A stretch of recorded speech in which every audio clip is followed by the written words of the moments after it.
Well, this all transpired just after 9:30 this morning. Nye County Sheriff's Dispatch received a call of a home invasion in progress on the valley south end of town. News 41 spoke to Sergeant Travis Huggins as well as a homeowner. They've broken into our stuff there about 5-6 times. We've called the police every time, and we noticed there were tire tracks all the time, same kind of tire tracks. And then all of a sudden we pulled up to check the mail. And those two guys were going into my garage with hammer. Him and another guy had a hammer. The garage was halfway up. I pulled in, and I jumped out of the truck. The guy tried to act like he knew me, and then all of a sudden, he acted like he was going to come at me, so I reached into my car, and they thought I had something, so they automatically assumed that, so they took off. I started chasing him. One guy jumped out of the truck, and he was doing about 120 miles an hour. This guy going through the yards and everything else. But I was trying to keep on to them. I just wanted my stuff, you know what I mean? Yeah. They're stealing stuff. But they were trying to acting like they knew me, like to negotiate. Every time I stopped, they take off. But I just wanted to get a hold of them so I could take care of them myself, you know? Right.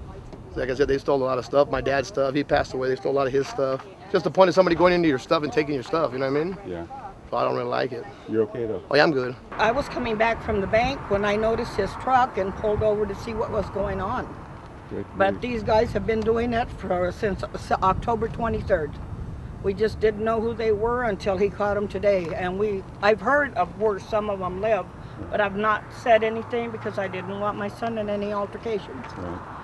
So, okay. I mean, I'm just glad some of them were caught. Yeah.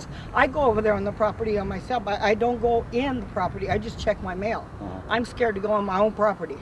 A gentleman who lives on the south end of town has had a lot of construction equipment stolen from him over the past few months. He came home today to find a truck parked in his carport and at least two men wandering around his property. They took off from his property at a high rate of speed. He chased after them while calling the sheriff's office, telling us where he's at. I understand they struck another car, and ultimately they were running through yards and almost ran headlong into a deputy right here.